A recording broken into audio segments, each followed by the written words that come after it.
It is time for Around the 412 with Smitty and Tyler.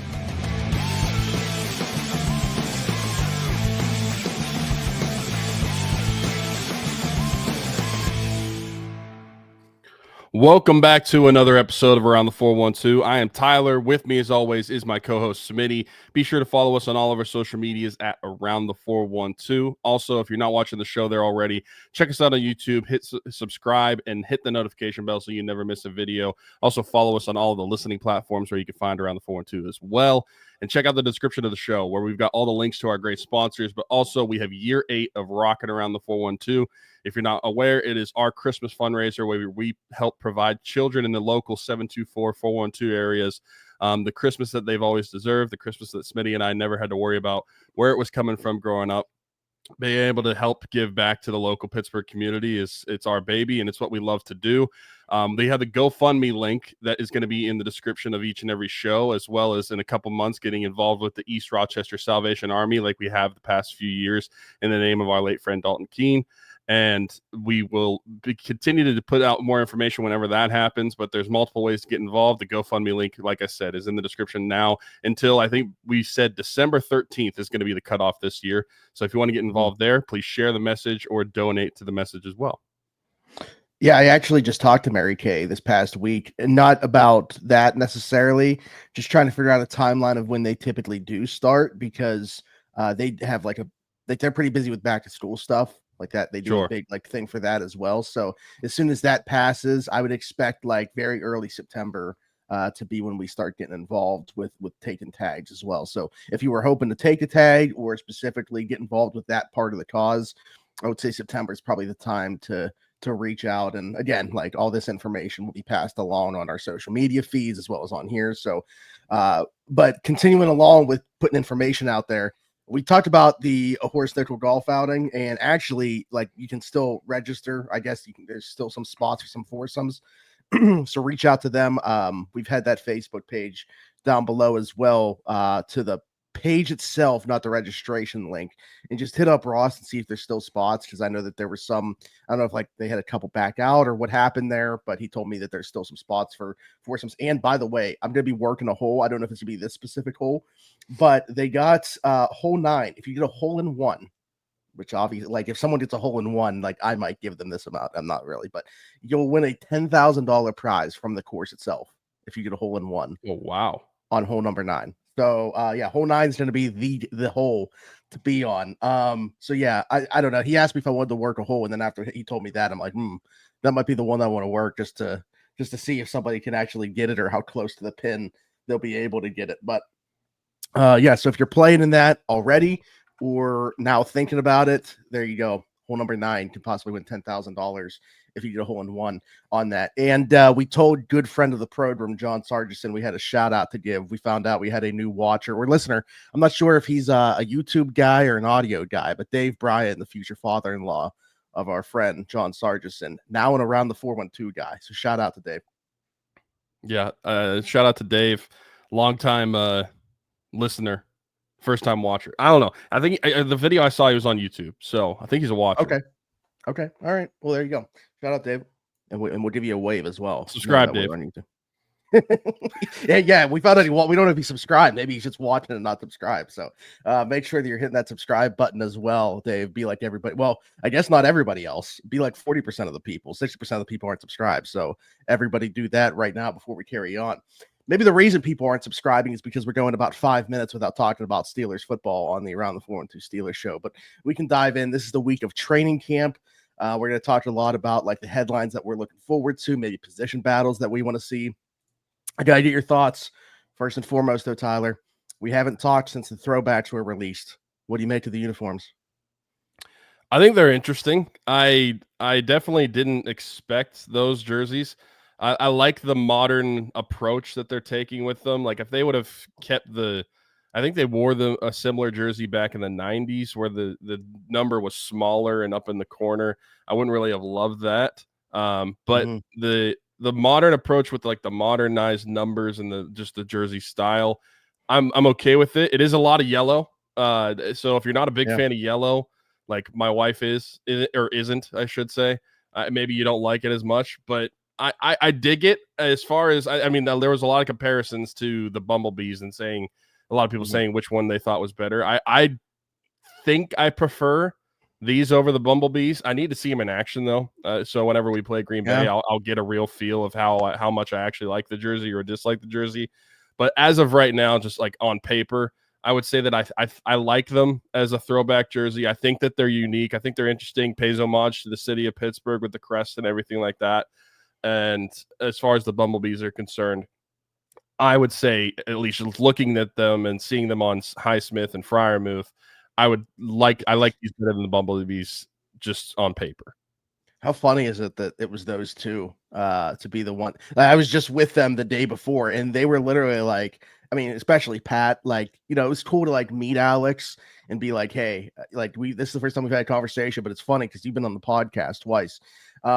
But it's funny that it was those two. But Pat was telling me, like, he's like, bro, like, I cannot tell you, like, I'm sorry, like, I refuse to tell you about I was like, hey, I get it. I'm not gonna force your hand on this. I'll wait like everybody else to see this thing. But it was funny. It was those two doing the unveiling and stuff like that. But I'm in agreement with you. I also have like a really weird take, I think, about this. Like, I'm okay if uniforms are ugly, like throwback uniforms that they're only wearing once.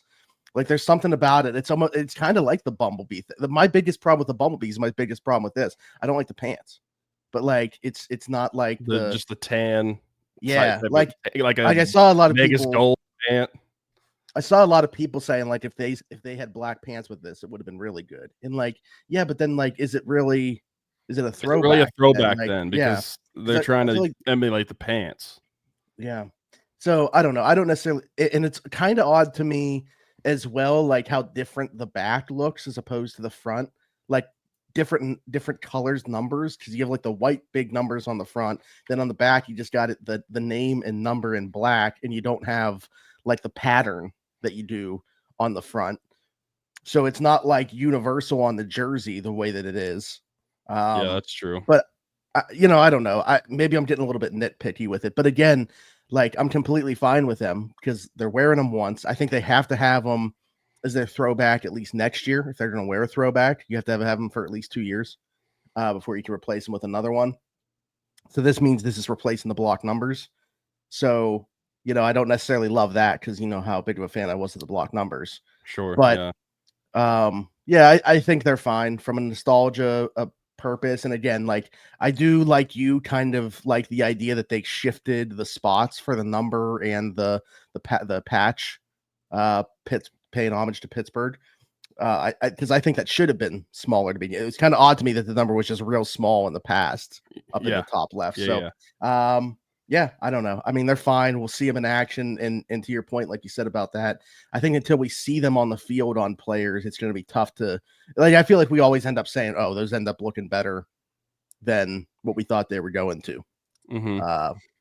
But we'll see. I'm okay with them. I think the main thing, the main thing that I really like about it, I'm actually a big fan of the yellow helmet. Like, if they were to, if they were to incorporate a yellow helmet into their rotation at some point, like I would be okay with that. I'm actually a big fan of the Steelers yellow.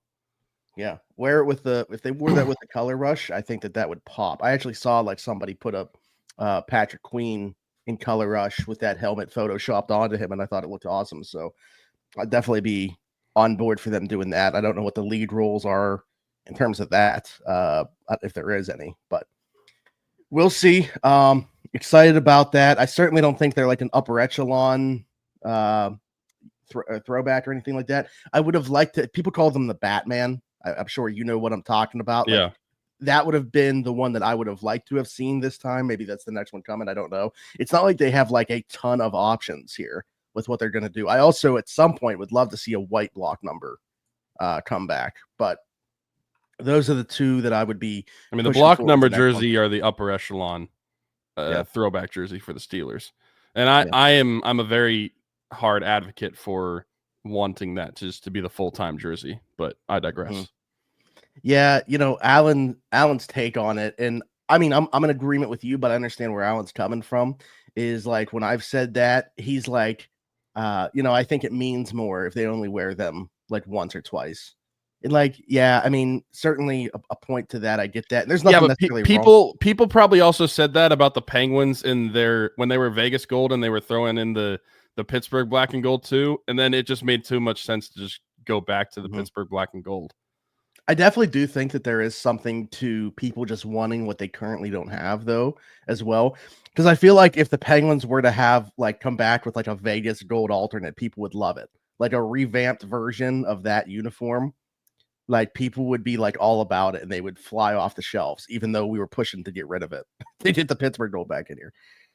Some people would. I wouldn't. Yeah. Well, I do wonder though, I would rather, I mean, not to get off topic, this is the Steelers show, and we're just talking about jerseys, and now we're on Penguins jerseys. But if they were to incorporate a throwback Penguins jersey, I would rather have blue than Vegas gold. Yeah, and I think a lot of people agree with that sentiment, and that's kind of what they're expecting next time they do it. But anyways, we're going to throw it to an ad. We'll come back, and I promise we're going to dive into the rest of this training camp talk. What's going on, everybody? Smitty from Around the 412, and I just want to take a quick second to give a shout out to our folks at Game Changers. Their logo on the screen right now, right above my microphone. Over 2,000 different designs in their catalog. Luxury heavyweight material. I'm wearing one of their shirts right now. Best vintage t-shirts in the game. Head over to gamechanger.la or pick6.la to pick up some shirts. And guess what? Use code AT412. Save yourself $10 on your order every single time. Again, gamechanger.la or pick6.la. Best vintage t-shirts in the game. Check them out. Playing that ad reminded me actually that I mentioned, I don't know if it was just the last Steelers episode that we did or maybe the one before, but they released the Jalen Ramsey tee. And I was looking for thoughts in the comments about how we should give one of those away, because we typically always just do a Twitter giveaway. Sometimes you have to be subscribed to the YouTube and reply with a screenshot or whatever. Full transparency, that did not go as well as I would have hoped with the Aaron Rodgers one. Didn't get as many people involved in it as I would have liked. So I don't know. Maybe we should switch it up, but I'm looking for feedback in terms of how you want to do it. Definitely want to give one of those Jalen Ramsey tees away. I think they're sick, but go check out all the other designs. I mean, with all the turnover that the Steelers had this year, there's a bunch of new ones. Aaron Rodgers is over there. DK Metcalf's over there. Jalen Ramsey's over there. I probably should get on them about a Darius Slay one, but go check them out. Save $10 when you use code AT412 on your order. All right, so the Steelers reported to St. Vincent College for their training camp in 2025. Arrival day was what it was. Didn't get a whole lot. Jalen Ramsey very coy about how he was going to be used. Mike Tomlin the same. TJ Watt obviously talked and said about how important it was for him to be here, be a one helmet guy, and how there's still so much meat left on the bone, kind of like there's a chip on his shoulder. Unacceptable that he's had no success in the playoffs. Stuff that you would have expected to hear and wanted to hear. But then first day on the field, doesn't matter how coy Jalen Ramsey and Mike Tomlin wanted to be. You got to go out on the field and play somewhere. And Alan was telling me, and this is kind of funny to picture this. They're walking down the field and cornerbacks and safeties separate into two groups, and they're on different sides of the field. And he just walked straight down the middle for the two groups until the very end. He was just veered off and went with the safeties. But then in team period, within the first 5 plays, he had played in 3 different spots. So to me, one of the things that I'm looking forward to more than anything else is just that. Where is Jalen Ramsey going to be lined up? What's the utilization going to be like? How much safety is he going to play? Does it look good when he plays at safety? Is he getting acclimated there? To me, other than the obvious thing that needs to be, if Jalen Ramsey looks comfortable in that spot, that's going to change the math here. But if he does, do they have more trust in a Beanie Bishop in the slot, or does Jalen Ramsey play in the slot and Juan Thornhill at safety? If you're just trying to get your best group of defensive backs on the field, if Jalen Ramsey is equally as good at those 2 spots, oddly enough, where he plays could come down to something that's not within his control, but more so about which player behind him is better. Yeah, that's a good point. Obviously, Jalen Ramsey being, I think, at any position, especially compared to his peers on the team, I think he elevates the position that he will be playing, whether that is a nickel back or if it's going to be an outside corner or if he takes some snaps at safety. I think that Jalen Ramsey will provide you elevated play at each of those positions compared to who else is on the roster at those positions. So that does create an interesting conversation as to in-game scenario, if he's going to be at safety, or do they trust Beanie Bishop to be that guy at nickel, or vice versa? Do they trust Juan Thornhill and they like that defensive scheme better? If you're like what you're saying, to get the best like 5 guys out there. The thing I love about this is it provides so much flexibility for the Steelers defense now. And this is something that I think that blitzing from the slot on the second play to like something they haven't done since Hilton was here. Really. Well, and that's why I was just saying, like, this is something that, listen, as much as I loved having Minkah Fitzpatrick and appreciated having him, he was, I mean, for lack of a better term, a one-trick pony in terms of where he was going to be playing on the field for the Steelers defense. We knew what the alignments were going to be, and you knew who was going to be playing where. Jalen Ramsey just provides a lot more flexibility in the defensive backfield. And I feel like that's something that the Steelers are going to take full advantage of this training camp and this offseason, figuring out what the best combinations are going to be.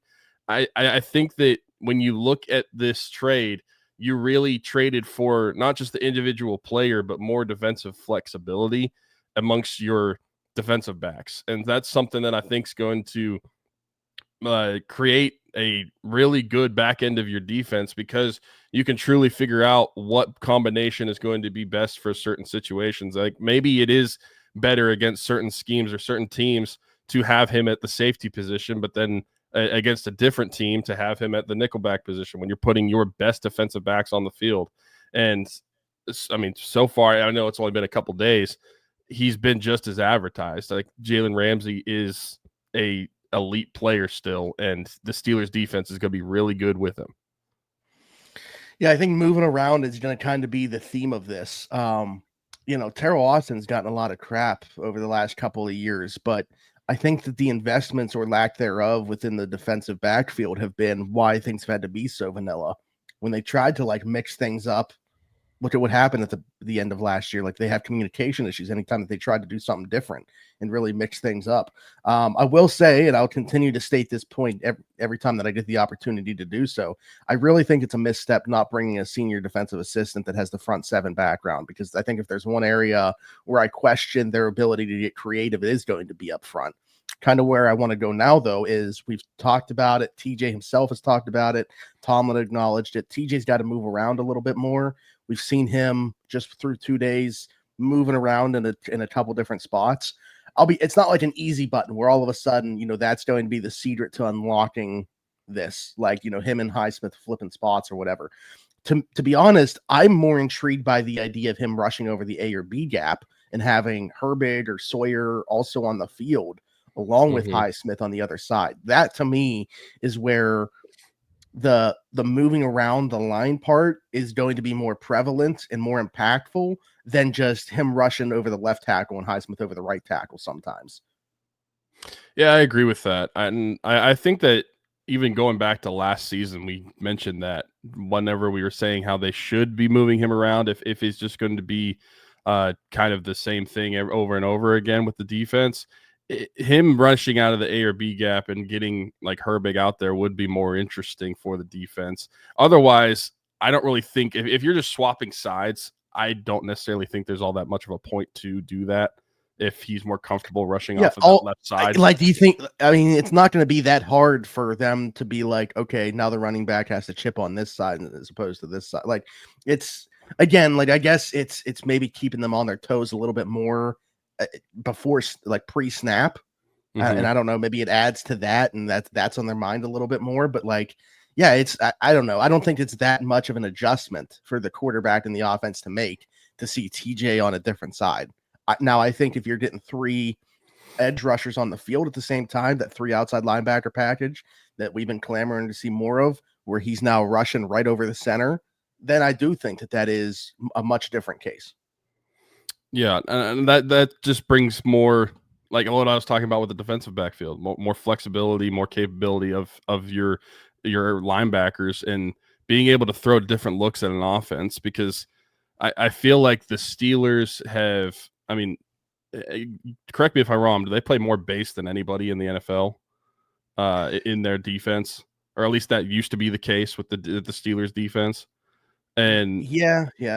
Not that it's necessarily like easy to defend against, but like when you're just throwing the same thing every single play, I feel like it's easier to scheme up against than if you're trying to throw some creativity in there. And if you're having TJ Watt line up in the B gap, and that's something that nobody's ever seen before in a game, then obviously that's going to throw some creativity for your defense. It would be more intriguing, not just for the viewers as a Steelers fan. That'd be interesting for me to see, but also from schematic standpoint, I mean, that would be harder for an offense to scheme around.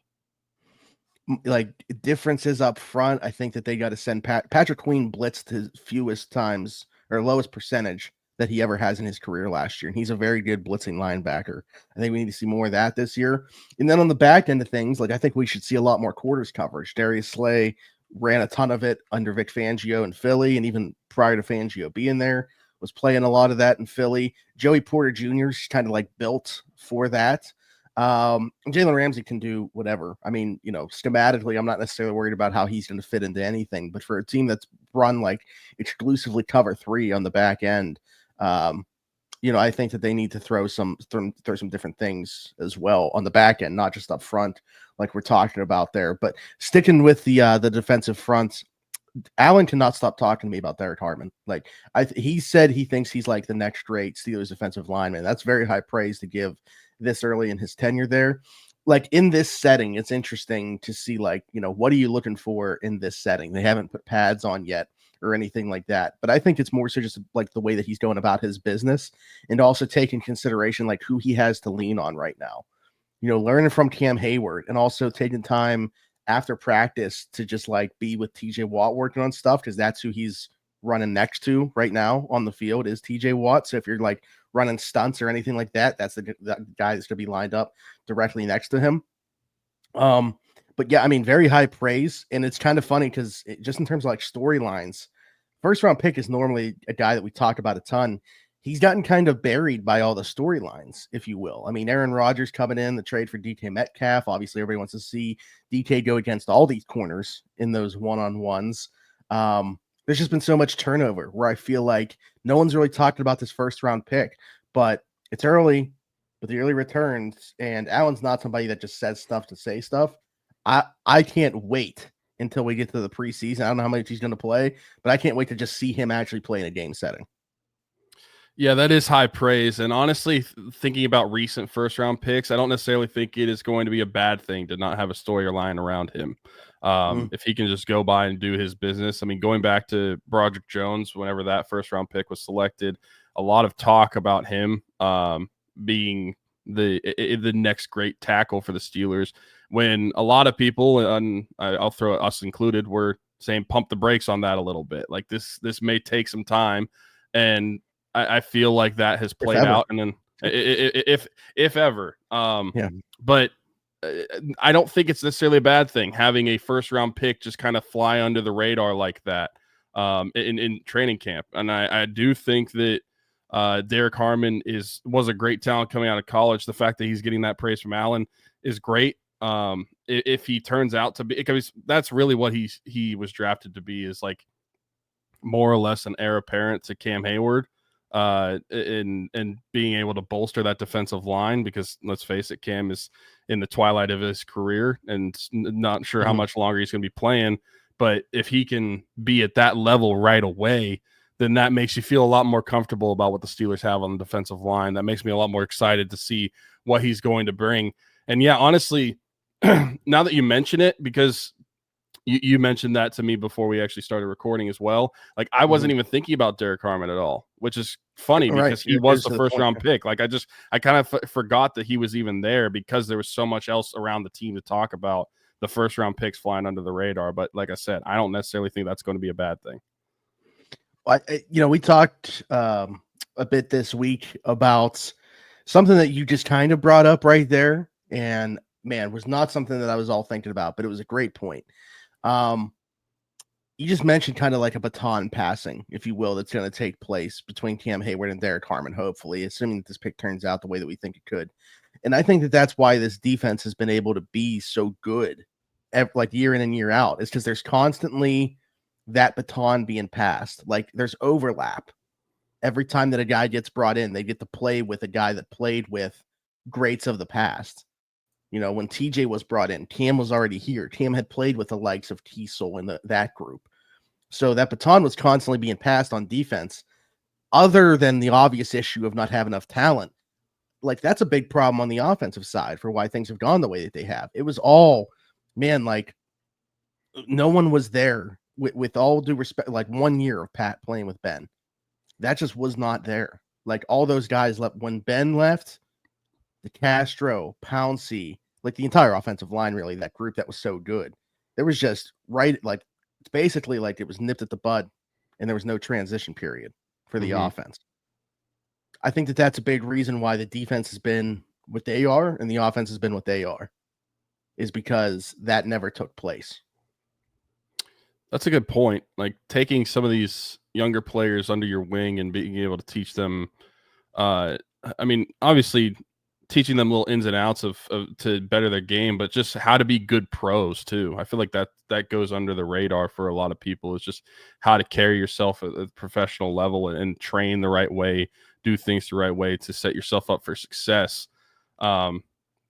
Like, and it makes me, while I'm talking about this, I'm thinking about Joe Flacco, like saying that's not his job, but also at the same time, like there is a certain level of respect that these guys carry, especially like you mentioned, Cam Hayward, like having been able to have that himself with some of the Steelers greats on that defense that he had whenever he was drafted, being able to like return that and being able to kind of mold players under that quote unquote Steelers way is going to be something that's beneficial for the defense. And yeah, the offense hasn't really had that. You kind of saw in one foul swoop, you saw that offensive line within like 2 years just go away.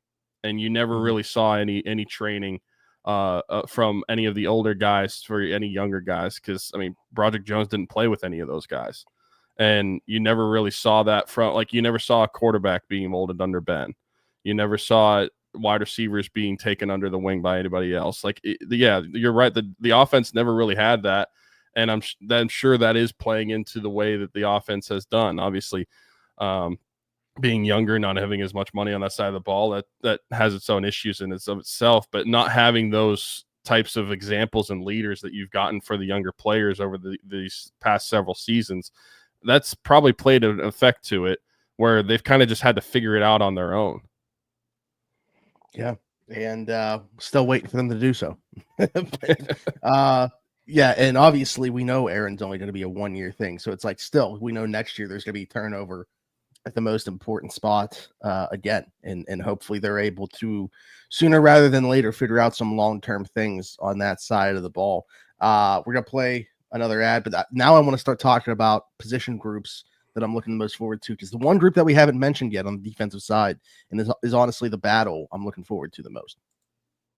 Smitty from Around the 412 here, and while I may not have much hair, the hair that I do have will not be cut by anybody besides Keek at Keek's Barbershop. My friend Christian Circle, been with us since day one. Keek's Barbershop, located 401 Burkitch Way, Suite 2 in Beaver, PA.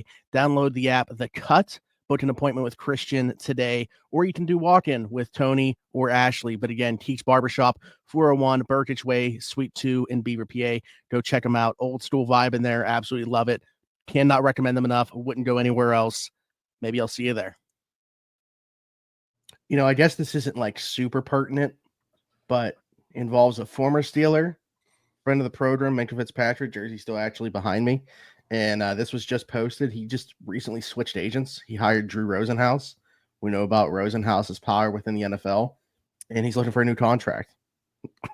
So I don't know if this, I mean, I assume that this same thing would have happened if he remained with the Steelers. I wonder if they knew that this was coming and was part of the conversation. He's got 2 years remaining. Still, it's not like he's in the last year of his contract. He's got 2 years, $33 million remaining on that deal. But you know, he's been active in the training camp practices, but people that are covering the team are saying situation to monitor. He has not yet spoken to the media since he got there. So we'll see. Maybe the Steelers knew that this was coming down the pipeline in terms of him wanting a new deal. And if that's the case, then it just adds more reason for making that trade too. Yeah. Because I know Ramsey's more expensive this year, but there's pretty much nothing guaranteed beyond it. So, like, I almost feel like there's 0% chance that Ramsey plays on his current contract beyond this year. They're going to have to like totally redo those last 3 years if he's going to remain here. But anyways, the group that we have not talked about on the defense yet is the linebacking group. And I'm out of the defensive side. This is the group that I'm most intrigued to watch because there's like 6 guys there that I think could make the team. We know Patrick Queen is going to, we know Peyton Wilson's going to, and he got a 2-year contract. So like, as much as I'm not necessarily saying that he should be 100% stamped here, we know Malik Harrison's going to make this group. Cole Holcomb coming back from injury is like, you think about the talent of the guy and the way that he was playing, should be a roster lock, but I have no clue what to make of the way that he's going to look once we actually get out there. Again, seems like he's been putting in a crazy amount of work. Physically, he looks back, maybe even better than he was prior to. Certainly his upper half. I mean, he's huge. Fresh haircut. Just got a fresh haircut. Also looks like he should. I mean, I'm gonna be honest. I don't love the look right now. But they also drafted Carson Bruner. Mark Robinson has been a special team stalwart. I mean, he forced 3 fumbles in the last like 5-6 games last year. It's just we recovered none of them, so like people may not remember them. So I don't know. I mean, this is gonna be an interesting group. Not right at the top, but in terms of like Holecomb, Robinson, and Bruner, if they're fighting for 1 or 2 spots, it's gonna be interesting to see who gets left out of that. Like, other teams probably aren't like chomping at the bit necessarily for Carson Bruner, so you probably could cut him and then just have him be on the practice squad. But like, you know, if it's a Robinson or Holecomb, they're probably going to latch on somewhere else. So I'm curious as to what that roster battle looks like. And the other reason it's so intriguing to me is because there's been a lot of talk about Peyton Wilson being a 3-down dude. Is he going to be able to take on that workload and fill that entire role? So group for me that I'm most intrigued to watch. I think I agree with you too, just because there's so much question about who could get that in the last spot, and also so many options that I think are viable options. And you mentioned he has a 2-year contract. I still am on the opinion that I don't necessarily think he should be guaranteed to make the roster with Malik Harrison. But I digress. If he does, he probably will. How different does he make that group? I mean, I understand he's a good special teamer too, but like we have so many of like, so is Mark Robinson.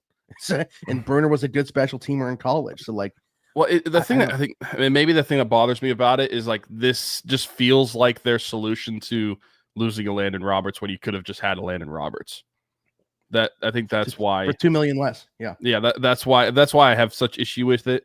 Actually, let me see the way they might have structured Malik Harrison's work, but either way, E-Rob for $3 million. I know Harrison got a 2-year deal worth 10. Now, how much of that's in year 1 and guaranteed? He ain't seeing the second year of that contract. I mean, yeah. So I mean, he's gonna make the roster out of camp. I just wanted to give my point of like, I just don't necessarily think that should be a guarantee, especially with the other guys competing with him. I am interested to see what Cole Holcomb is going to look like, because realistically, we have not seen Cole Holcomb play at football speed and going on 2 years. It's been over 1.5 years, and I am curious to see if he could come back to form enough to be able to make the roster out of camp. Because if he can, I feel really good about the linebackers, especially the depth of the linebackers, if that's the case, because he was playing at a really high level before he got injured in 2023. And I think that if he's able to find some of that form again, being able to have him, Patrick Queen, and Peyton Wilson, despite who Malik Harrison is going to be the 4th guy, I feel really good about that linebacker room. But if he's not being able to come back to form, that opens up the door for guys like Mark Robinson and Carson Bruner to still make the roster. I think Mark Robinson, the thing that he's got going for him is just the special teams aspect of it. Like, the Steelers do value players that are good special teams players. So I think from that standpoint, there is a higher likelihood that he could make the roster over a guy like Carson Bruner. But then again, we haven't really seen anything of Carson Bruner. All we have is college tape, and not gonna lie, like, didn't really care about his pick in the 7th round. Wasn't really moved by it at all. I didn't think that the Steelers got some sort of steal in the 7th round with Carson Bruner. So, and you mentioned it too, like if you cut him, you're probably not going to get a lot of teams knocking on the door for him either. So you probably could just keep him on the practice squad. I think the real storyline of this linebacker room, outside of just who is going to be making that fourth spot is, if you break it down to an individual player, what is Cole Holcomb going to look like? I think that is a big decision maker for this linebacking room. Is he going to look back like close to what he could have been in 2023, or is post injury just too much for him and he can't get back to the form, and that's the reason he might not make the roster? Well, yeah, and like, will he or can he contribute on special teams? Because I think very clearly he's the best at playing the off-ball linebacker spot on defense. But if he's not going to be starting and he can't play special teams, do they value that enough? I would say yes. I think he's got to be on the roster, just because I think when I look at everybody else further down, I don't trust them to actually come in and play snaps on defense at the same level. But I understand where if he's not playing special teams, it could be a tougher call for him to make the roster. I think he's going to. I actually think they're going to keep 5 from that group, to be honest with you, because Malik Harrison has also played edge. Like, he could contribute in some form or fashion if need be and be the 5th edge, which is why I think they only keep 4 from that group. I think Liao and Moon both don't make it. That's my take on that group. So I think we get 5 off-ball linebackers and only 4 edge rushers. I don't think that's a bad shout. So do you think it's like a foregone conclusion that he's going to make the roster, speaking of Cole Holcomb, or do you think that they need to like see what he looks like in football? Yeah, I wouldn't necessarily say foregone conclusion, but like, I think he's definitely on the right side of things, and he would have to look unhealthy to not. Like, I don't even know. Like, play-wise, I think it's a different story. Like, as long as he looks healthy, I don't necessarily think like the results are going to matter. Okay. I guess is what I'm saying. I just think that that they're going to trust the track record there over everything else. Now, if they would have brought a Landon Roberts back, it could have changed. Like, even over, like, forget the Malik Harrison part of this for a second. If you would have brought a Landon Roberts back, then it could have been more interesting. Would Cole Holcomb make this roster, in my opinion? Yeah, I think so too, but I digress. He's not here. And they got a. I mean, I feel bad talking about him this. Yeah, a worse replacement in my eyes. Yeah, and honestly, more expensive. Switching to the offensive side, we're going to talk about the receivers so much. I feel like as we go through this, so we don't necessarily need to spend as much time there unless you want to. But the offensive line, I think, I've said this before, I feel like highest variance in terms of what this group could be a top 10 to 12 group by the end of the season. Could be a group that needs to turn over 3-4 spots by the end of the season. Like, not 4, because obviously, even if Fatanu's not great this year, he's going to have a longer leash. But if things go south this year along that offensive line, Sam Hall is a free agent, very well could retire at the end of the year. This is make or break for Broderick. Like, if he does not take a step forward this year, they're drafting a tackle at some point, or they're signing over a tackle. That's not the route that I want to go. That's how you get like a Dan Moore situation in free agency, where you're getting that big payday for compared to what the player offers. And then the other one would be Mason McCormick. Like, if he doesn't take, like, you spent a 4th round pick on him. If he's not good this year, I don't think he should be guaranteed anything. I would have guaranteed him the spot this year, but very clearly he's going to be their starting right guard. So if they're not good, you could see 3 spots turned over. But I think that there's, based off the investment they've put into these guys and the way things could go, by the end of the year, you should also be talking about them as a top, like, 10 to 12 group. And a big part of that is going to be on Broderick Jones' shoulders. And it's tough. Obviously, I actually think he's better. Like, everybody that has a problem with the fact that he's been playing right tackle, I think he's better suited to play that spot. I'm worried about what it's going to be like at left tackle for him in pass protection. And I know everybody's seen the clips and everything like that. Again, it's early. It has not been good. He has not been good. That could be said about just his entire tenure. Like, it's not some revelation necessarily that this is happening. I think I can understand why there's a frustration in terms of the lack of growth here. But I'm not surprised by it, I guess, is my point. And what I am frustrated by, I understand that they're like threading this needle of having to figure out what these guys are and putting it on their plates. But I don't know how you just put everything, all the chips in on this transition going well to the point where you don't add somebody in free agency to push Broderick or to be a fail safe if things go south. Like even a guy that has some guard tackle flexibility. I don't see the answers there. If one of these guys go down, I don't like the depth. The interior depth I think is fine. You got like Ryan McCollum, who looked pretty good last year when he had to play for Frazier, and you got a couple guards like Spencer Anderson, who's playing for Sayamalo right now. Max Sharping, who has NFL experience. Like I'm fine with the interior. Congrats on the kid, by the way, Max. Yeah. Does he not just look like if TJ Watt was an offensive lineman? I thought he looked like. What's funny is you mentioned that. In my head, when I saw the post, I was like, he kind of looks like if you combined like a face swap of TJ Watt and Ben Roethlisberger. Yeah.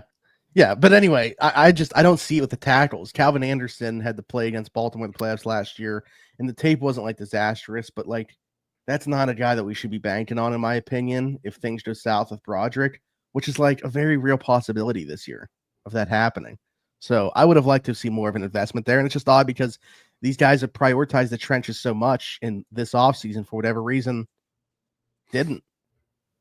Yeah, they're going all in with the group that they have. And it's quite literally a gamble. It's like putting all of your money on black and shooting the roulette wheel. Like yeah. I feel like, and let's be honest, not just performance, like injuries very well could happen. Yeah. And it's like, yeah, that's true. I mean, how often do you go through a season with everybody staying healthy? It's not all that often.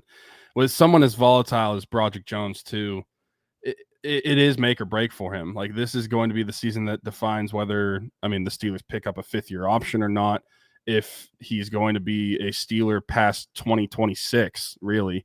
Next year could be his last year if he doesn't figure it out this year. It's there is a lot riding on this season for Broderick Jones, and there's a lot riding on the season for the Steelers because of Broderick Jones playing left tackle. I mean, moving him to the left side, I don't necessarily think that's going to be better, even if people try to say that that's his more natural position. He's going to be playing better defensive ends, and outside linebackers are going to be rushing at him. And I don't necessarily know or think that it's going to go all that well in pass pro, unless he proves me wrong. Troy Fautanu, I'm not really that worried about. I just want to see if he can come back from the injury and everything just looks normal again. And hopefully he has a full season, because similar to Calvin Austin a few years ago, he basically just got his rookie season taken away from him, played like one series, and that's it. And I feel comfortable about Zach Frazier. We talked about, I mean, a couple of weeks ago too, how Isaac Sayamalo, that he could just retire after the end of the season. Like, so yeah, the offensive line is concerning. The depth is concerning at the tackles, at least. But on the flip side of that, if it hits and if that roulette wheel falls the right way, this offensive line could turn out to be pretty good, and it could be a top half unit. But I need to go out and see it. I have nothing from the past couple of seasons, especially, I mean, if we're starting this offensive line talk since they drafted Broderick Jones, I have nothing to go off of that leads me to believe that as a unit, they're going to be that great of a unit. And I like some of these individual guys, but as a complete offensive line, what are they going to be all together? And are they going to be able to figure that out? Because honestly, for all of the qualms that the Steelers offense has, if you can't figure out the offensive line, that just leads me to believe that you're not going to get much success elsewhere when it comes to the offense as well. We haven't even talked about wide receiver. I only had one question about wide receiver, so we can get to that in a second, unless you don't have anything else to add about the offensive line. I was going to say, so my prediction is that they're going to be a good run blocking group, but you're going to have maybe 2 guys that struggle in pass pro, and Broderick and McCormick. Well, I mean, I don't want it to make it seem like I'm not a fan. I think McCormick could definitely solidify himself this year and maybe just draw last year up to him hitting a rookie wall on the back end. It's the most football that he's had to play. So it's very possible. But if he, takes a step in pass pro, then yeah, he's an NFL starting lineman, because I'm very bullish about his run blocking ability. So, yeah, my prediction is they're going to be a good run blocking group, but potentially struggle in pass pro. And I said how I think there's like the possibility that you're turning over like several spots within that group. I just have a feeling Sam Maul is going to hang him up after this year. So you're going to need at least one guard there. I think that we could and this is going to be wild because it's going to be 1 year and then flip-flopping again. I wouldn't be surprised if we get to after the season we're talking about switching Broderick and Fatano at the tackle spot, sending Broderick back to right tackle and Fatano at left. I mean, skill set wise, that's where they should be. Like Fatano's a better pass protector than Broderick, and Broderick's strength is run blocking. And like that's kind of when you're building an offensive line, how you put it together. So I don't know. I think that we could definitely be having that. I feel like I'm going to be at least having that conversation on here. Yeah.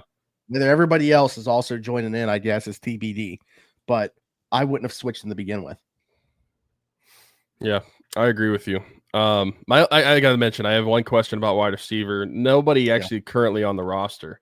I just wanted to know, have you heard anything new? Because we've talked about him a lot. We thought the signing could happen if it was going to happen the week of training camp. It hasn't happened yet anywhere. Is Gabe Davis going to be signing with the Steelers, or have you heard anything else on that front? On Gabe Davis specifically, no. I know he said something in an interview about like how he'd love to play for Shanahan and in San Francisco, and I don't know, maybe he's like really pushing for that to happen. That was a team that he met with as well. Don't know what their interest level is, if it matches the Steelers' interest level. So I'm not sure. I don't like, I guess I could see that one making some sense. You know, they have a ton of injuries right now, and like Jennings has been present, but still trying to figure out that contract situation, obviously, whether they're going to extend him or not. If we knew that they were trading Jennings, then yeah, I would predict that Gabe Davis is going to sign there. Maybe he's trying to help the Steelers. Go to San Francisco and they'll trade Jennings to Steelers. Yeah. I would take that trade off. I'll take Jennings, giving him a new contract, whatever that might be, over signing Gabe Davis. But yeah, on Gabe Davis specifically, no. I mean, they're still, unlike safety, we saw them sign Chuck Clark. I've actually like still heard about them being active in terms of calling teams and see what's out there at receiver. Was not hearing anything on safety.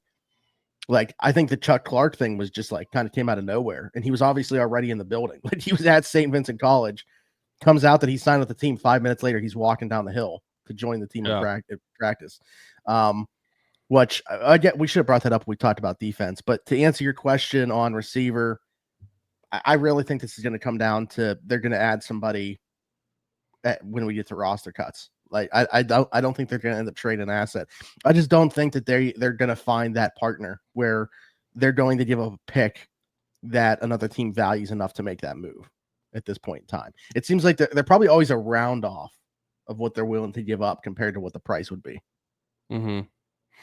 No, I think that makes sense. I mean, Gabe Davis is the only one to me that would be in terms of being free, as far as not giving up any compensation to get him. That like would be at least intriguing. Everybody else is still a free agent, no interest in it at all.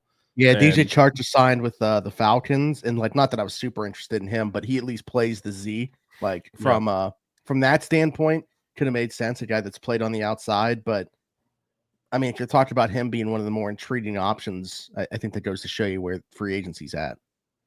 Yeah, I just it comes to another offseason where I just hope the Steelers don't get burned this time around. Now, obviously, they're not putting all their chips into one basket, so that's going to be a little different than last year. But when it's come to terms of you're basically sitting and waiting to see what's going to be available, it has some similarity in that sense of like, could you imagine your hands and waiting. Could you imagine if this year we were just like, it was the same as last year with Ayuk, but for Terry McLaurin? Like, we were just sitting there the entire.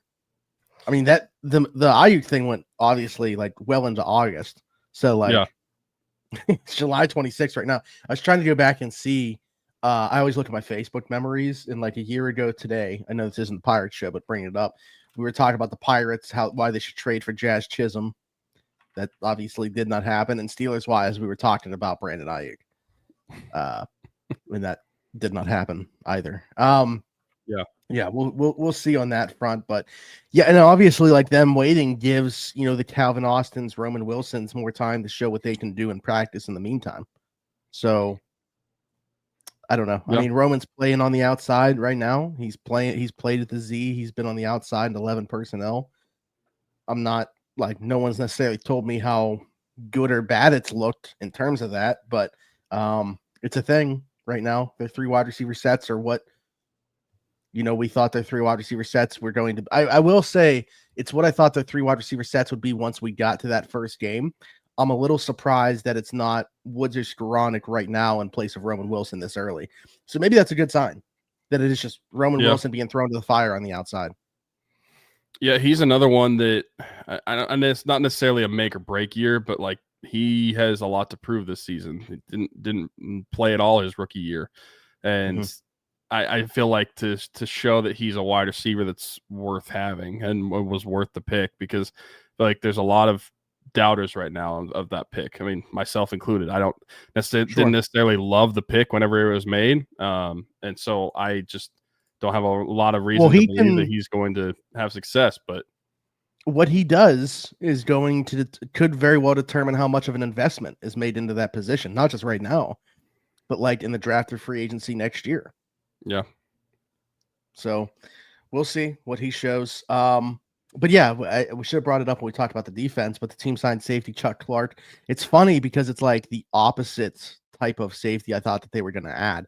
I thought they wanted like, a rangier guy that, kind of makes more sense at free safety. I know Chuck Clark has played free safety. I think he actually had more free safety snaps there last year. But I mean, if you watch him, anything about like definitely more of a box safety. He's better around the line of scrimmage. I think he would make more sense as like a primary backup to Deshaun Elliott and play in that role, as opposed to being the guy behind Thornhill. He offers insurance obviously at both spots, and in 3 safety looks, we'll see what that looks like in terms of alignment and stuff like that. But again, Jalen Ramsey could have a hand in saying what those 3 safety sets are going to look like. So I'm not necessarily upset about this. I kind of like Chuck Clark as a player. It's just the exact opposite type of safety that I thought they were going to add. I don't think this move changed your depth at free safety, which is what my concern with it. And you said it, like this is not the type of player that I would have seen them adding in the safety room. It's just basically a box safety, more of a backup to Deshaun Elliott. I just don't think that you added anything beside Juan Thornhill. Well, in the free safety. I'll say I like him playing free safety better than Miles Killebrew. So from that standpoint, but yeah, you didn't get somebody that's why I'm like, I don't necessarily think that you brought in somebody that's going to push Juan Thornhill. That's what that's what I'm really getting at, is that you just kind of made the roster the same, but changed it back up. They also had Marcus Williams, another former Raven, in for a workout yesterday, and we'll see if anything comes of that. Dude, I mean, one of my favorite safeties with the Saints, like loved watching him. Still only 28, but the last 2 years were a disaster in Baltimore. Like, I don't know what to make of it. I don't know if he's done because of injuries or what. Again, not like I got to watch that workout happen, so I don't know if anything is going to come of it with the Steelers. But like, now that would be a guy that could play free safety, and if healthy, and if the Baltimore stuff was just a really bad fit, if he looks more like the player he was with the Saints, that is a guy that is, if not pushing Juan Thornhill, better than Juan Thornhill. Again, it's been since 2022 since we saw that version of Marcus Williams. So who knows? But I'm intrigued by the name more than like fully admitting that this is name value more than anything else to me right now. Sure. Yeah. I mean, I agree with that. I think that would be better suited for the top end of your defense. So I don't know. And that's wild. That's wild if they also sign him. Like, then we got to have a conversation about who's not making it from like the defensive back group as a whole. Like, there's not enough roster spots there. You might be losing like somebody at the nickel that we wouldn't have thought about before. And you're also like, if they also sign Marcus Williams, to me, maybe that says something about their comfortability with Jalen Ramsey playing in that spot, even, in early downs. Yeah, that's true. So I don't know. I'm not necessarily predicting that they're going to end up signing him. Maybe that would have already happened yesterday if things did go well. I don't know. But at least get familiar, keep his name on their radar if there's an injury or something that takes place. Unfortunately, knock on wood, we know that they're going to happen, though. Anything else to talk? Oh, last thing that I'm obviously like really looking forward to is honestly just like Kaleb Johnson. Like, I'll just put the player out there as somebody that I'm wanted to watch. So I already mentioned what Alan said about Derrick Harmon kind of said the same thing offensively, like if there was a guy, Kaleb Johnson. The three guys that he shouted out as being the best players so far were Derrick Harmon, Kaleb Johnson, Joey Porter Jr. For me, Kaleb Johnson, the biggest thing for him is going to be like the little things, the way that you earn coaches' trust. How good is he going to be in pass pro? In terms of like what he brings as a player, I feel like we already feel pretty good about what he can do as a running back. Is he going to be able to tap into the receiving game at all? Like, was his lack of production there a product of Iowa's offense, or is it just not in his bag? That's a question that I think is going to need an answer here in training camp in the preseason. And because Jalen Warren is the incumbent starter, you got to imagine we're going to see a decent bit of Kaleb Johnson throughout the preseason. So definitely one of the players I'm looking forward to seeing most. I think the whole Iowa offense thing probably plays into that a lot about his receiving game. Because I think that's the hope. Yeah. I mean, any college football fan knows that Iowa throws like it's the 1920s. So they're just really non-existent. So we'll see, and we'll be able to see now that he's in an actual full-scale offense. But I would think that probably played a lot into it. I'm curious to see how that unfolds. Like, I know that Jalen Warren's the incumbent starter, but at what point do we see if like Kaleb Johnson's going to turn into that like early down back? Like, I feel like most of the time when you have an incumbent starter, like, you know that guy's your early down back. But I feel like if you just look at the player types and how they fit into the offense, like Kaleb Johnson, just from a look standpoint and the type of player that he seems like he should be that early down back for the Steelers. And Jalen Warren should have a similar role that he played whenever Najee Harris was here. Yeah. I mean, I guess it just comes down to me, like long term, like beyond this year, I think Kaleb Johnson's going to be the starter. Can he take that job that quickly this year? And here's the other thing about it. Like, does it even need to do we need to have a guy that is a bell cow? Like, I don't think so. I think if this is like a 35, no, not 35, 40, 40, 20 split amongst the running backs, like including Kenneth Gainwell into that conversation, because I think he's a good player. I'm cool with that. Like, I don't think that we need to see one of these guys completely take over a number one job. I think the days of looking for that bell cow are gone. Like, unless you have a guy like a Saquon Barkley or somebody like that. Like, even Jahmyr Gibbs has a David Montgomery playing next to him. And like, he still sees a ton of time. So yeah, I don't know. I mean, to answer your question, I think by the end of the year, we see Kaleb playing more than Jalen. I've seen some people say that they think it's going to happen within the first month of the season. I'm not in agreement with that. I think people might be underplaying how good Jalen Warren is.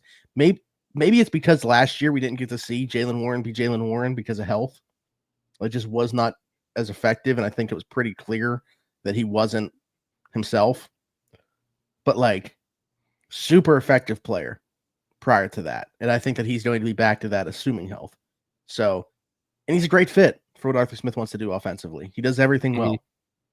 I have a hard time thinking Jalen Warren's just going to hand this job without a say to Kaleb Johnson. I think he's going to be fighting him every step of the way.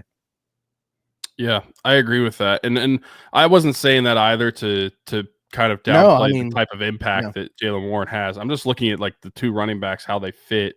It's just like, it seems more natural, I guess, just looking at the two of them to have that type of and Jalen's been a guy even going back to college. I think he was a guy that was probably averaging, I think I looked this up before. Don't quote me on this, but I want to say it was probably like around 18 touches a game at that point.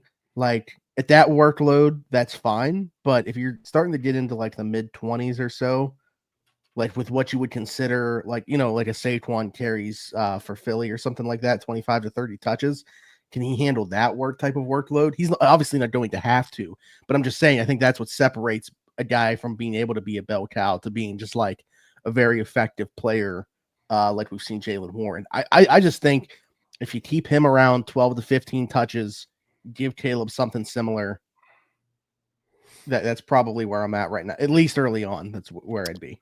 We can quote you on it. He averaged 18.29 touches per game his last season in college. Yeah, which isn't like, I mean, and again, I'm not comparing this to other college running backs touches per game, but like for a lead back in the NFL, that's not very high. So like, can he handle a workload in the mid 20s to 30s? Yeah, I'm with you though. I think that using both of them is great, and I think that running back by committee is not a bad thing, even though I feel like it is looked down upon by it's the fantasy some football people. Community. Yeah. That's okay. Too many people play fantasy football. Too many people play fantasy football, and if they have one of those guys, they're gonna be upset anytime the other one touches the ball. Yeah, that's a good point. But regardless, I think from the Steelers standpoint, it would be a good thing. Mm-hmm. We talked about Derrick Harmon getting buried in this, and I don't necessarily have much to say on it, but we didn't talk about Aaron Rodgers like at all. And I don't really have much to say about it other than just like I am obviously curious as to how he himself is going to get acclimated in this. I was curious as to what his thoughts would be on like norms in like a very different training camp experience for him. Him and DK sharing a bathroom. I'm sure everybody saw that article that was put out. I thought it was kind of funny, like completely different from the other types of articles you'll see surrounding training camp.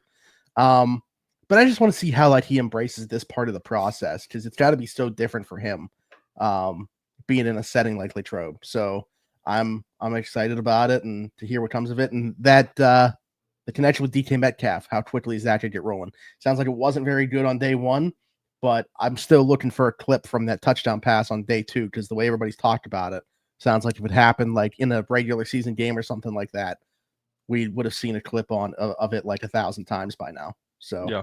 How quickly does that offense ended up winning 7 shots on Friday too. So yeah, well, 8 shots. Yeah, they gave him an 8th shot because the first one, Zach Frazier had a bad snap. Oh. So like, I guess they don't always redo the down, but I obviously didn't see the snap. But if it's like something where they don't put it on just one player or something like that, then they redo it, give them an extra shot. But I thought it was funny that they like the starters come back out for it. So like they go through their normal rotation, and then Rodgers comes back out for that 8th one as the last one. But yeah, they technically won 4-3, but it was probably should have been 4-4 or 4-3 defense before it even gets to the 7th one. Okay, 8th one. That's fair. But yeah, I'm just glad we didn't get 7 shots the first day. So glad that came there. And oh man, backs on backers is what I'm really looking forward to. By the way, I'll be at Friday Night Lights practice. So I've never gone to a Friday Night Lights one. People say that like the intensity's ramped up a little bit. They're cognizant that they have their biggest crowd. Like 15,000 people was typically the attendance for it. So that's nuts. And I can't wait to see just like the environment and what it's like. Especially being that I'll be on the field, Yeah, of course. I mean, I do think that would be cooler. I mean, like we said on this for years, I don't want to be a training camp hater as far as going to training camp, but like it just doesn't do it for me whenever I've gone. And so maybe that would be I will cooler. say, yeah, last year, like didn't do the experience that I did then. You would have liked it better than when like you and Herb went. Also, like we didn't know this was going to happen, and it kind of sucked, but they weren't even using that close field to the stands when we went. Yeah. So like, I think that was part of it too. Yeah, that probably played into it. But anyways, looking forward to that. I don't have anything else unless you do. I think we kind of touched on everything that I wanted to. Let us know in the comments what you're looking forward to the most out of training camp, whether it's players, groups, whatever. And not just training camp, honestly, the preseason as a whole. Let us know what you're looking forward to. Certainly be back and touch on what's happened over the last week and have more to talk about within these, create some more headlines, all that good stuff on the way. We already talked about it. Okay. We subscribe. We are 15 subscribers away from 3,000. Oh, there we go. Yeah, so like, subscribe, hit that notification bell. Go tell somebody else to subscribe as well. Don't know why you guys don't do it. Completely free. Helps us out a bunch. Best way to support us. Same thing could be said on the audio platforms. Leave us a 5-star review and subscribe over there. You can always drop us a question within that review or your thought on something that we talked about. All that good stuff. Do that in the comments everywhere. You can hit us up on all of our socials at Around the 412. Talked about all of our sponsors throughout this, other than one of them right above Tyler right now, Marcello Electrics. Our friend Brandon Marcello, a.k.a. Boots, his small business, serving Beaver, Allegheny, Lawrence, and Butler County. Actually, just posted some new pictures of a job he was working on yesterday. I don't know what's going on there, but yeah, I have no clue in terms of what he's doing, but he's doing something well. Anyway, residential, commercial, service calls, doesn't matter. Hit him up, 724-614-0611. Again, that's Marcello Electric, 724-614-0611. Tyler talked about rocking around the 412, our yearly Christmas mission. This is year 8 of doing it. Very excited about it. Really going to start ramping up here soon. Football season and rock around the 412 coincide hand in hand. They're parallels. They go along with each other. Rock around the 412 season, football season, come together. We're excited about this. We're going to cross 200 kids giving Christmas to this year for sure. Going to cross $40,000 raised through their GoFundMe for sure. So very excited about that. Every single penny donated goes directly to impacting these kids, giving them Christmas that Tyler and I always had growing up and never had to worry about where it's coming from. So this is our way of giving back. You guys have been great with supporting the cause over the first 7 years. Hoping for the same here in year 8. No, it will be. Despite what GoFundMe might tell you, absolutely will still be prizes for those that donate at least $10. You'll be eligible to win some great stuff. I'm sure Pat will sign something for the cause. Tyler typically gives away Penguins tickets, which might not be as valuable this year, but who knows? Get at least one last chance to see Gino on the ice for the Penguins. That's for sure. True. But we'll see how things go. But anyways, donate at least, or at the very least, tell somebody. You never know whose eyes and ears you can get on this thing. So at least share the mission if you would. And then, of course, Keeks Barbershop, as we talked about, download the app, The Cut, book an appointment with him. Do walk it with Tony or Ashley as well. And then Game Changers, save yourself $10 when you use code AT412 at GameChanger.la or Pick6.la. And there is a ton of Steelers shirts that you can get over there. But I think that's it. Hit us up on all our socials at Around the 412. You can hit up Tyler at Weiler_Teats33 or me at Zachary Smith PGH. For Tyler and myself, this has been another Around the 412 Steelers show. We'll see you next time. Bye-bye.